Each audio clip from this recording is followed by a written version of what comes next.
नोएडा में आज हालात सामान्य हैं। पुलिस कमिश्नर लक्ष्मी सिंह खुद मौके पर हैं और इस वक्त बात करने के लिए न्यूज़ 18 इंडिया से। मैम, आज किस तरह के हालात हैं? एक दिन पहले हमने देखा था काफ़ी आक्रामक हो गए थे, जिसको पुलिस बल ने काफ़ी हद तक सामान्य बनाया। आज की क्या स्थिति है? देखिए, कल 83 जगहों पर लगभग 42,000 मजदूर सड़कों पर निकला था। मात्र 2 जगहों पर हिंसक प्रदर्शन होने के कारण न्यूनतम बल प्रयोग कर उनको काबू में लाया गया था। बाकी सभी जगहों पर समन्वय स्थापित करते हुए, बातचीत करते हुए उनको समझा बुझा के उनका डिस्पर्सल सुनिश्चित कराया गया था। शाम के समय भी डिस्पर्सल, जब फैक्ट्रियों से मजदूर निकले थे तो डिस्पर्सल क्वाइट और पीसफुली हुआ था। आज जो है जनपद में 36 सेक्टर्स में डिवाइड करके और 5 बजे से सुबह से ही फ्लैग मार्च कराया जा रहा है। सभी जगहों पर कुछ फिक्स पिकेट्स लगी हैं, फिक्स ड्यूटीज़ लगी हैं, मोबाइल पेट्रोलिंग की ड्यूटीज़ लगी हैं। आरएएफ की और पीएससी की कंपनियां हमें प्राप्त हो गई हैं, जिनको भी डिप्लॉयमेंट किया गया है। बाहर से हमें काफ़ी कुछ संख्या में अफसर भी प्राप्त हुए हैं, जिनको भी अलग अलग सेक्टर्स में ड्यूटी पर लगाया गया है।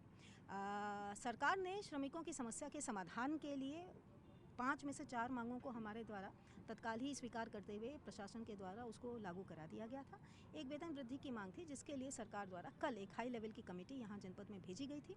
उन्होंने कल मैराथन बैठक करके सभी स्टेक होल्डर्स के संग लंबी बैठक करके सबकी समस्याएं सुनी थी और उसके बाद वो कुछ अपनी रिकमेंडेशंस पर पहुँचे हैं। आज 11:30 बजे इस हाई लेवल कमेटी के द्वारा एक प्रेस कॉन्फ्रेंस करके कुछ अनाउंसमेंट्स किए जाएंगे। सरकार श्रमिकों की समस्या से वाकिफ़ है और उनको दूर करने के लिए तत्पर भी है, प्रतिबद्ध भी है और इस दिशा में मेरी सभी श्रमिक भाइयों से अपील रहेगी कि इस डिसीजन के बाद उनको सरकार की नियत और मंशा को स्वीकारते हुए कामों पर लौटना चाहिए। जनपद का जो एक पीसफुल माहौल रहा है, जिसकी वजह से यहाँ पे इंडस्ट्रीज फ्लरिश की हैं, उस माहौल को बनाए रखने में हमारी और प्रशासन की मदद करनी चाहिए। मैम, कितनी गिरफ्तारियां हो चुकी हैं और कितने मामले दर्ज हो चुके हैं? कल 7 मामले दर्ज किए गए थे अलग अलग जगहों पर जो थे। कुछ फर्जी सोशल मीडिया हैंडल्स और अकाउंट्स के खिलाफ भी हमारे द्वारा एफआईआर दर्ज कराई गई थी। 300 से अधिक लोगों को उसमें अरेस्ट किया गया है। कुछ इन्फ्लुएंसर्स और जो हमारे इन तरह के षड्यंत्रकारी संगठनों के मेंबर्स हैं, जिनकी जो लेबर नहीं है लेकिन लेबर के बीच में उनको उकसा रहे थे, ऐसे लोगों को आइडेंटिफाई करके भी अरेस्ट किया गया है। कोई साजिश आप लोगों को लगती है अब तक, क्योंकि 24 घंटे हो चुके हैं इस पूरे मामले पर? देखिए, पिछले 3 दिनों में कुछ ऐसे WhatsApp group QR code scan करके बनवाए गए हैं।